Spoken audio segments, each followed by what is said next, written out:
30장 43절이요. 우리 같이 읽어볼까요? 이에 그 사람이 매우 번창하여 양떼와 노비와 낙타와 나귀가 많았더라. 아멘. 그 사람이 누굴까요? 네, 야곱입니다. 네, 기억하셔야죠. 자, 오늘 읽은 말씀을 보면은 해피엔딩인 것 같습니다. 그죠? 일단 해피엔딩으로 끝나는 것 같잖아요. 야곱이 이제 매우 번창한 것을 보여주니까요. 그런데 여기에 오기까지, 이 30장 43절에 오기까지가 많은 스토리들이 들어있었습니다. 라반의 집에서 총 몇 년 동안 일했다고 그랬습니까? 20년을 일했던 거예요. 20년을. 그러니까 야곱이, 그 속이는 자였던 야곱이 그 위에 나는 놈이었던 라반을 만나서 딱 그냥 코가 꿰어가지고 20년 동안이나 종살이를 하게 됐던 거죠. 그리고 그 과정에서 얻은 것은 수많은 가족들. 아내가 몇 명입니까? 4명. 자식은 현재까지는 12명입니다. 아직 베냐민이 나진 않았거든요. 베냐민은 나중에 가다가 길에서 나니까 아직까지는 아들 11명에 딸 1명. 지금 우리나라에 꼭 필요한 인재죠. 자, 이렇게 출생률이 떨어지고 있을 때 꼭 필요한 사람입니다. 자, 그럼 야곱은 성공한 인생일까요? 행복한 인생이었을까요? 글쎄요, 별로 그런 것 같지 않습니다. 뭐 어떻게 보면은 다복한 인생이다 할 수도 있겠지만 바람 잘 날이 없었습니다. 일단 아내들이, 제일 중요한 건 그럴 때는 결국 가정이 화목 아니겠습니까? 근데 아내들이 사이가 좋지 않습니다. 이 야곱의 사랑을 차지하기 위해서 자매 간의 경쟁이 대단합니다. 레아와 라헬 간의 경쟁이 뭐 아주 그냥 기회만 있으면은 야곱을 차지하기 위해서 경쟁을 하고요. 자식을 낳는 것도 사랑의 결과물로 나온다기보다는 어떻게든 상대를 이기기 위해서 아이를 낳는 듯한 모습을 보여주는 거죠. 그 아이들의 이름에 그런 과정들이 들어가 있거든요. 자, 레아와 라헬은 자기가 아이를 낳지 못하면 그걸로 포기하지 않습니다. 자기 여종 빌하와 실바까지 넣어서 대신 대리모를 통해서 아들을 낳는 방법을 써서라도 아들 낳기 경쟁을 계속해서 합니다. 출산 경쟁이죠. 그러니까 화목한 가정이라고 보기는 어렵잖아요. 그래서 야곱의 인생도, 그래서 야곱이 보통 보면 이렇게 들에 많이 나가 있거든요. 집에 잘 안 들어가고. 그래서 아마 집에 들어가기가 겁나서 그런 게 아닐까 그런 생각도 합니다. 자, 여러분 근데 한 가지 퀴즈를 낼까요? 레아와 라헬에 대해서 생각을 해볼 텐데요. 자, 그 약속을 이어가잖아요. 아브라함과 사라, 그렇죠? 아브라함과 사라라는 첫 번째 부부가 있었잖아요. 그럼 그 다음에 누구와 누굽니까? 아브라함의 아들 이삭과 리브가입니다. 그렇게 약속이 이어갑니다. 그럼 그 다음 약속이 에서가 아니라 야곱으로 갔잖아요. 그럼 야곱과 누굴까요? 자, 이삭과 아니 아브라함과 사라, 그 다음에 이삭과 리브가. 야곱과 레아일까요? 라헬일까요? 자, 이게 의견이 갈리죠. 자, 우리가 딱 쉽게 생각하면 라헬 같습니다. 왜냐하면 라헬이 사랑받았잖아요. 그 라헬에게서 누가 납니까? 요셉이 나거든요. 그 요셉을 통해서 에브라임과 므낫세 지파가 있었기 때문에 라헬이 약속의 통로가 된 것처럼 보이기도 합니다. 그렇게 주장하는 사람들도 있어요. 그런데 또 다른 학자들, 그리고 제가 생각할 때도 라헬보다는 레아 쪽인 것 같습니다. 그런 원인이, 그런 근거가 몇 가지가 있습니다. 일단 첫 번째는 뭐냐면은요, 그 삶이 레아가 라헬보다 하나님과 더 동행하는 모습을 보여주는 게 있습니다. 그걸 뭐를 통해서 알 수 있냐면은 자식을 낳은 다음의 모습으로 알 수 있어요.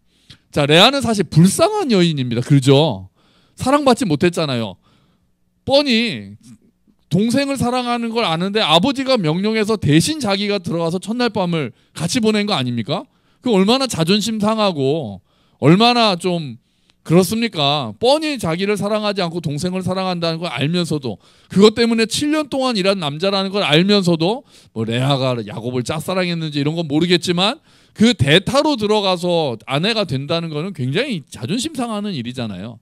그리고 평생 야곱은 라헬을 더 사랑합니다. 그러니까 계속 동생과 비교가 돼가지고 사랑을, 남편이 동생을 더 사랑하는 모습을 보면서 계속해서 눈물 짓는 역할이 레아의 역할이거든요. 그런데 레아가 자식을 낳을 때마다 레아의 그 아들을 이름 붙일 때에는 항상 하나님이 거론됩니다. 레아는 그렇게 말해요. 처음에 딱 르우벤을 낳은 다음에 뭐라고 하냐면요, 여호와께서 나의 괴로움을 돌보셨구나. 그 르우벤이란 말이 우와 아들이다라는 뜻이거든요. 보라 아들이다, 이 르우벤의 뜻이에요. 아들이다, 하나님이 나의 괴로움을 돌보셨구나, 그렇게 고백을 합니다. 시므온을 낳은 다음에 시므온은 들었다는 거거든요. 여호와께서 내가 사랑받지 못함을 들으시고 아들을 주셨구나. 그러니까 레아는 뭐든지 하나님의 은혜와 결부를 시킵니다. 이사가를 낳은 다음에는 하나님께서 내게 값을 치러 주셨다. 그렇게 고백하죠. 스불론을 낳은 다음에는 하나님이 내게 후한 선물을 주셨구나. 그렇게 고백합니다. 압권은 넷째 아들 유다입니다. 유다의 뜻이 뭡니까? 여호와는 나의 찬송이다 거든요. 그러니까 레아가 아이들을 낳을 때 그 고백들이 하나님에 대한 믿음의 고백들이 있고, 유다를 낳을 때는 여호와는 나의 찬송이다. 어떻게 보면은 이제 야곱은 없어도 돼 그런 건지, 하나님이 나의 찬송이시다 이렇게 고백을 하는 모습을 보여주는 거예요. 그러니까 레아는 항상 하나님을 의지했던 여인이 아닐까 생각을 합니다. 반면에 라헬은 자기가 언니가 아들을 자꾸 낳는데 자기는 낳지 못하니까 야곱의 멱살을 잡습니다. 물론 멱살을 잡았다는 얘기는 성경에는 없습니다만 제 생각에는 야곱을 잡아서 나로 하여금 아들을 낳게 하라. 안 그러면 나 죽어버릴 거야. 막 이럽니다. 그랬더니 야곱이 화를 내죠. 당신이 아이를 낳는 건 하나님께 달린 건데 왜 나한테 와서 이러느냐. 라헬은 하나님께 엎드려 기도하기보다는 남편에게로 화살을 돌리는 사람이었어요. 그 라헬의 아들을 먼저 낳은 다음에는 단을 낳거든요. 단을 빌하를 통해서 낳습니다. 자기가 못 낳으니까 하나님이 내 억울함을 풀어주시려고 낳게 하셨구나 이렇게 얘기하고요. 납달리를 낳고는 아예 뭐라고 고백하냐 하면은 이제 언니랑 경쟁해서 내가 이겼다 그렇게 말합니다. 그러니까 이 모습을 봤을 때 라헬이 하나님을 의지하고 하나님께 엎드리는 자보다는 상대적으로 레아가 하나님께 대한 믿음의 고백이 더 많은 것 같아요. 그래서 레아가 그 삶이 하나님 앞에 더 다가가 있는 것 같다라고 우리가 짐작을 할 수 있습니다. 그리고 창세기에서는 물론 아까 말씀드린 대로 라헬의 아들 요셉이 그 뒤로 큰 역할을 합니다. 그런데 이스라엘 전체의 역사를 볼 때는 레아의 자식들이 훨씬 더 중요한 역할을 합니다.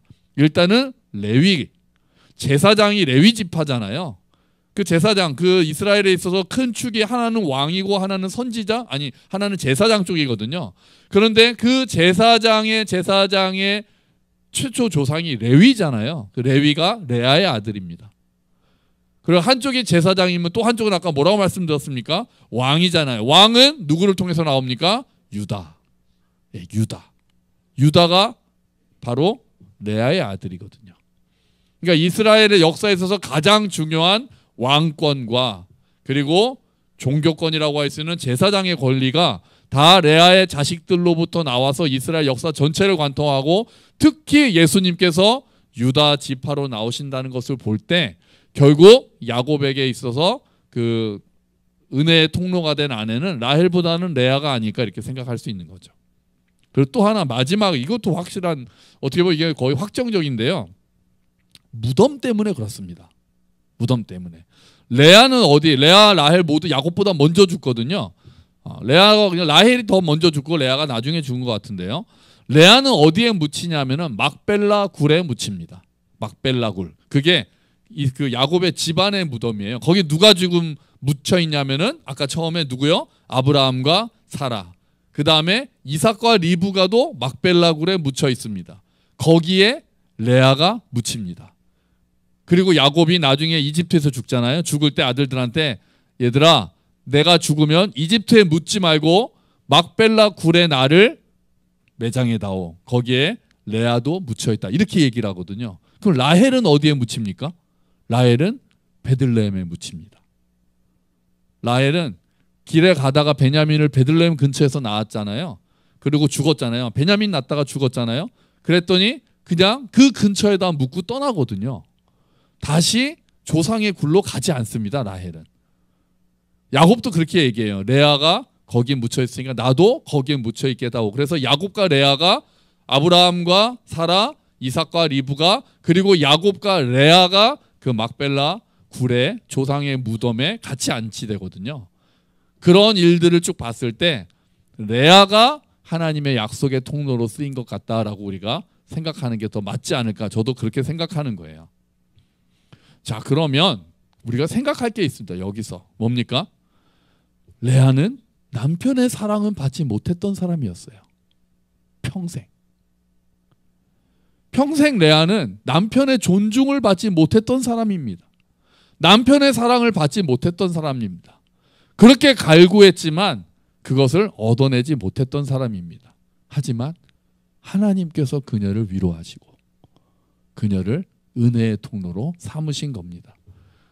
여러분, 혹시 여러분 중에 내가 배운 게 없어서, 돈이 없어서, 외모가 뛰어나지 못해서 세상에서 인정받지 못하고 세상에서 무시당한다고 생각하시는 분들 계십니까?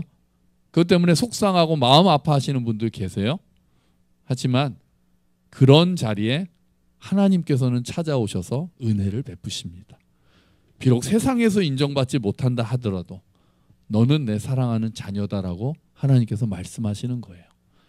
세상에서 사랑받지 못하는 사람일지라도 너는 내 소중한 자녀다라고 말씀하시는 거예요. 내가 너를 은혜의 통로로 세운다라고 하나님께서는 말씀하시는 거예요. 레아의 하나님이 우리의 하나님임을 믿습니다. 여러분, 그 하나님의 음성을 들으시기를 축원합니다.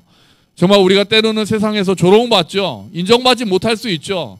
내세울 거 없을 때 있죠. 하지만 하나님께서는 그런 자들을, 연약한 자들을 불러서 내가 널 사랑한다라고 말씀해 주시는 거예요. 우리가 거기에 귀가 열리면 세상에서 인정받지 못해도, 세상에서 사랑받지 못해도 우리는 그것으로 만족하고 감사하며 살 수 있다고 믿습니다.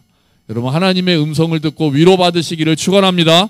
정말 레아처럼 하나님이 나의 찬송이 되셨다라고 고백하게 되시기를 축원합니다. 세상의 소리에 상처받지 말고 하나님의 약속을 붙들고 살아가시기를 축원합니다. 아멘. 아멘.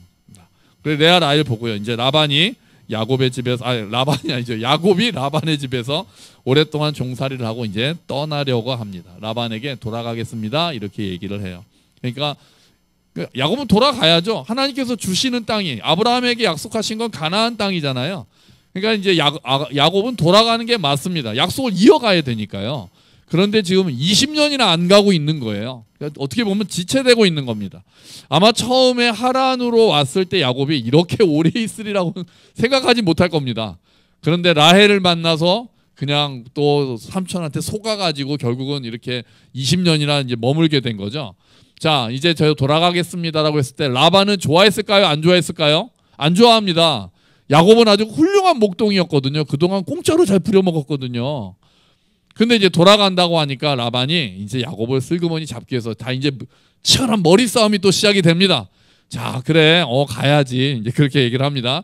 그럼 이제 품삯을 좀 정해줘야 될 텐데, 그랬더니 야곱이 간다는 소리 안 하고 바로 임금 협상으로 들어갑니다. 자, 지금 야곱은 빈털털입니다.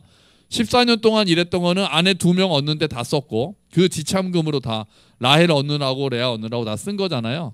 그러니까 거의 지금은 줄줄이 딸린 식구만 많고, 흥부 같죠? 딸린 식구는 많고 별로 가진 것은 없어서 번듯하게 금이 환향을 할 수 있는 상황이 아닙니다. 야곱이 하소연을 합니다. 우리 30절 한번 읽어볼까요? 30장 30절이요. 같이 읽겠습니다. 내가 오기 전에는 외삼촌의 소유가 적더니 번성하여 때를 이루었으니 내 발이 이르는 곳마다 여호와께서 외삼촌에게 복을 주셨나이다. 그러나 나는 언제나 내 집을 세우리이까. 아멘. 야곱이 하소연하는 거죠. 제가 왔더니 외삼촌 부자 되셨잖아요. 이거 다 하나님이 저를 통해서 복 주신 거거든요. 근데 외삼촌 저는 개털입니다, 이렇게 얘기하는 거죠. 지금 그렇게 얘기하고 있는 거예요. 자, 그 얘기를 들었더니 라반이 한편으로는 또 측은하기도 하고 이해도 되는 것 같습니다. 그래, 그럼 어떻게 해줄까? 너가 그동안 수고한 거 인정해. 그럼 내가 널 어떻게 해줄까? 뭘 원하냐? 자, 이제부터 막 이게 협상 잘해야 되잖아요. 그런데 야곱이 파격적인 조건을 내겁니다. 야곱이 뭐라 그러냐면은, 삼촌, 그러면은 삼촌의 양 중에서 까만 거, 점 있는 거, 얼룩덜룩한 거, 그런 거 저 주세요. 그런 거는 이렇게 상등품의 가치가 있지도 않잖아요. 좀 가치가 떨어지잖아요. 그것만 주시면, 그런 것들만 주시면은 저는 됩니다, 이렇게 얘기를 합니다. 제가 떠날 때까지 그런 것들만 저에게 줘요. 제가 나중에 갈 때 그런 것만 데리고 갈게요. 그렇게 얘기를 합니다. 그때 목자들이요, 당시 그 품삯이, 목자들의 품삯이 그 보통 시세라고 하죠. 품삯이 양떼의 20%라고 합니다. 양떼 20% 정도는 그러니까 주인의 양을 쳐주면은 양떼 20%가 목자의 것이 된다고 그래요. 그런데 그 당시 통계학적으로 검거나 점 있거나 얼룩덜룩하거나 한 양은 한 10% 정도밖에 안 됐다고 합니다. 그렇다고 그래요. 그러니까 지금 야곱은 자기의 연봉을 반으로 후려쳐가지고 아예 반만 주세요. 이렇게 얘기하는 거죠. 그러니까 너무 비싸게 굴면은 또 라반 한번 당해봤잖아요. 그러니까 라반한테 또 어떻게 또 협상했다가 자기가 말릴까 싶어서 아예 외삼촌 그냥 저 장인어른이자 외삼촌이죠. 장인어른 저희 그러면 제가 원래 받을 몫의 한 절반만 받을 테니까 그것만 주십시오. 이렇게 얘기한 것과 같습니다. 자, 그러니까 아마 짠돌이 라반하고 협상을 잘하기 위해서 그렇게 얘기한 것 같아요. 라반이 딱 들어보니까 이거 괜찮네? 그렇게 생각합니다. 얘가 굉장히 싸게 불렀는데 오케이 좋아 그렇게 하자. 그런데 라반이 어떤 사람입니까? 그걸로 만족하는 사람이 아닙니다. 꼼수의 달인입니다. 진짜 뛰는 놈 위에 나는 놈입니다. 라반은 그렇게 협정을 맺고 그래 그러면 내 양 중에서 까만 거 점 있는 거 그런 거 너 가져 라고 얘기하고는 그날 바로 아들들을 불러서 야 까만 거 점 있는 거 가지고 멀리 도망가 그럽니다. 아들들을 불러다 그날 바로 합니다. 성경에 그날 바로라고 합니다. 협상 맺고 야곱은 아마 다음날 가지러 오겠죠. 그날 바로 아들들을 불러서 야 까만 거 점 있는 거 가지고 멀리 꺼둬놔 이렇게 얘기합니다. 그래서 3일 거리를 간다고 합니다. 그냥 데리고 그럼 그 다음날 야곱이 딱 가봤더니 검은 게 있습니까 없습니까? 한 마리도 없습니다. 그냥 갑자기 어제까지 있었던 점박이들 다 사라지고 하얀 양만 가득한 거죠. 저 라반이 너무한 거 아닙니까? 장인어른이 이러시면 됩니까? 진짜 너무한 어른 아닙니까? 외삼촌이기도 하고 장인어른이기도 한 분이 정말 이러시면 아니 된 거죠. 야곱은 어이가 없었을 거예요. 진짜 돈 앞에는 가족이고 뭐가 없는 거예요. 야곱은 그냥 배신감 느끼고 그랬을 것 같아요. 그 심정은 나와 있지 않습니다. 그런데 야곱이 흔들리지 않고 이상한 일을 합니다. 양들이 보통 교미를 할 때 물 있는 데에서 교미를 그 물 구유인데 그 근처에서 교미를 많이 합니다. 그래서 물 먹으러 와서 딱 교미를 할 때 그 앞에다가 나무 껍질을 벗겨가지고 얼룩덜룩하게 만들고 놓으면은 그 앞에서 교미한 양들이 낳은 새끼들이 다 얼룩덜룩한 게 나오기 시작했다는 거예요. 이게 말이 됩니까? 이게 과학적으로 말이 되나요? 그래서 이 구절을 또 성경 또 우리 신실하신 성경 학자들이 어떻게든 해석을 하려고 이게 어떻게 됐을까 그래서 유전적으로 무슨 영향이 있었다는 등 막 별 의견들이 다 나왔습니다. 근데 다 말도 안 되는 소리죠. 이게 과학적으로 말이 됩니까? 안 됩니다. 말이 안 되고요. 그냥 한마디로 말할 수 있습니다. 뭡니까? 기적이에요. 기적 그냥. 그러니까 그거랑 관계없는 겁니다. 그냥 하나님께서 야곱을 부자로 만들어 주시려고 그냥 점 맡기고 검은 양이 많이 생기게 하신 거지. 야곱은 몰랐을 것 같아요. 야곱은 진짜 자기가 그거 해서 낳은 줄로 생각했을 것 같고요. 지금 우리가 볼 때는 말도 안 되는 그냥 미신적인 일이고 하나님께서 그냥 야곱에게 야곱이 그동안 수고했고 이제 약속의 땅으로 돌아갈 때가 됐으니까 내가 야곱에게 재산을 좀 불려줘야 되겠다 생각하시고 라반이 괘씸하잖아요. 진짜 라반이 괘씸하니까 라반 좀 골탕도 먹이실 겸 야곱도 부자 만들어 주실 겸 해서 그냥 그거랑 관계없이 점 있는 거 얼룩덜룩한 거 이제 많이 생기게 만든 거죠. 야곱이 기도하지도 않았습니다. 아직 야곱은 기도하는 사람이 아닙니다. 야곱은 아직도 자기 머리 믿고 그 당시에 또 핫하다는 방식들 유튜브 보고 그냥 좋다는 방식들 그냥 쓰는 사람이에요. 하지만 하나님께서는 그런 야곱에 관계하지 않으시고 야곱에게 지금 은혜를 베풀고 계시는 거예요. 하나님이 뭘 하고 계십니까? 야곱을 약속의 땅으로 돌려보낼 준비를 하고 계시는 겁니다. 하나님께서 준비하시는 거예요. 야곱도 모르게 하나님께서 야곱을 챙겨주시면서 준비하고 계시는 거예요. 여러분, 그 야곱의 하나님이 우리의 하나님입니다. 오늘 우리의 하나님이세요. 우리를 준비시키시는 분이십니다. 여러분, 어제 기는 놈 위에 뛰는 놈이 있고 뛰는 놈 위에 누가 있다고 그랬습니까? 나는 놈이 있다고 그랬습니다. 기는 놈은 누구였습니까? 에서. 뛰는 놈은 야곱. 나는 놈은 라반 그랬습니다. 에서를 속였던 야곱은 훨씬 더 고수인 라반을 만나서 탈탈 영혼까지 털렸습니다. 오늘도 야곱과 라반의 머리싸움과 밀당은 치열했습니다. 그리고 라반이 한 수 위였습니다. 바로 그날 데리고 그렇게 멀리 갈 줄 누가 알았겠습니까? 하지만 야곱도 라반도 생각하지 못했던 것이 있었던 거예요. 기는 놈 위에 뛰는 놈이 있고 뛰는 놈 위에 나는 놈이 있다는 것까지는 알았지만 그 위에 다스리시는 분이 있다는 것은 몰랐던 거죠. 그 모든 것을 다스리시는 분, 그 하나님이 계신다는 사실을 야곱도 라반도 몰랐습니다. 뛰는 놈과 나는 놈이 서로 치고받고 싸우면서 서로 속고 속이면서 머리를 쓰고 있었지만 다스리시는 하나님께서 그 모든 것을 보시고 하나님의 은혜로 야곱을 챙겨주시기 시작한 거죠. 여러분, 때로 하나님은 너무 멀리 계시는 것처럼 느껴질 때가 있습니다. 그리고 오늘 사건처럼 정말 기적적으로 과학으로는 설명할 수 없는 방식으로 개입하시는 경우도 생각보다 많지 않은 것 같아서 우리가 답답할 때도 있습니다. 하지만 여러분, 우리가 잊지 말아야 할 것은 하나님께서 다스리신다는 사실입니다.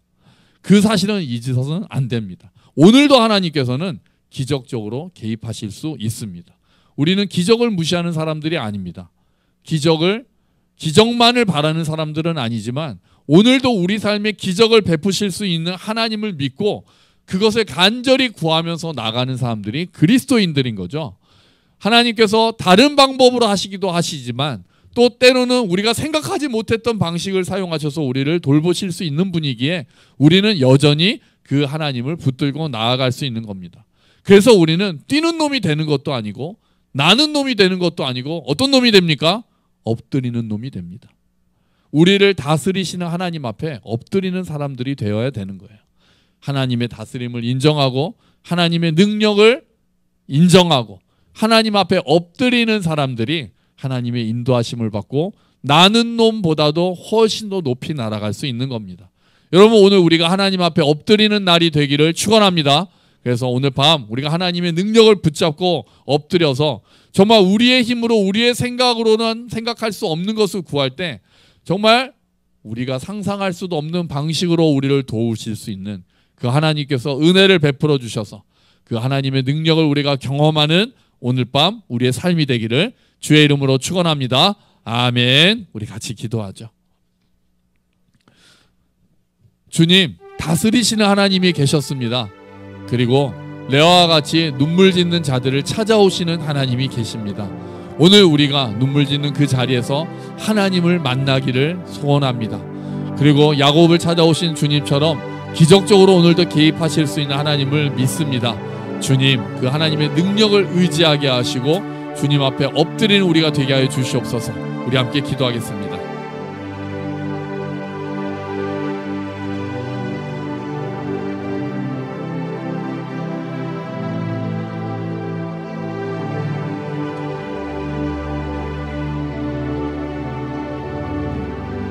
아버지 하나님, 감사합니다. 주님, 우리가 엎드리는 자들이 되기를 원합니다.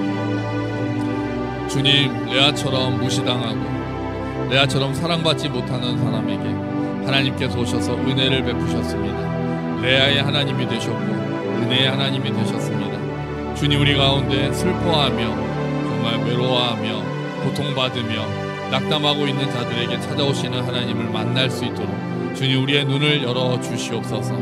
오늘도 찾아오셔서 너는 내 아들이다 내 딸이다 말씀하시는 음성 듣게 하시고 그 음성이 우리 가운데 충만하게 거할 수 있도록 도와주시옵소서. 그 말씀 가운데 충만하게 거함으로 세상의 인정보다 하나님의 사랑을 더 갈구하며 그 하나님의 사랑으로 만족하는 우리가 되게 하여 주시옵소서. 주님, 또한 야곱의 일처럼 하나님 정말 이 모든 것들을 다스리시고 야곱을 준비시키시는 하나님께서 우리의 삶을 이끌어 가심을 믿습니다. 주여, 은혜를 베풀어 주시옵소서. 주여, 우리를 도와주시옵소서. 우리가 생각지도 못한 방식으로 우리를 도우실 수 있는 주여, 주님 역사하여 주시옵소서. 오 아버지, 역사하여 주시옵소서. 감사합니다. 주님, 감사합니다. 아멘.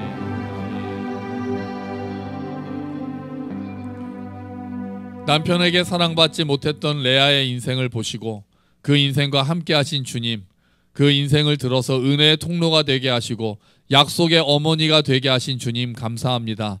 주님, 오늘도 우리 가운데 슬픔에 빠진 자들, 세상에서 인정받지 못하여 속상한 자들을 찾아오시는 주님을 믿습니다.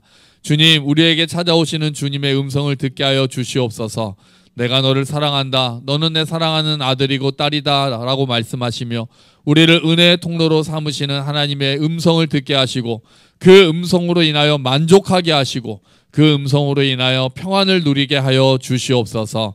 주님, 또한 오늘 야곱에게 일하신 하나님의 모습을 보며 우리가 뛰는 놈도 아니고 나는 놈도 아니고 하나님 앞에 엎드리는 자들이 되기를 소원합니다.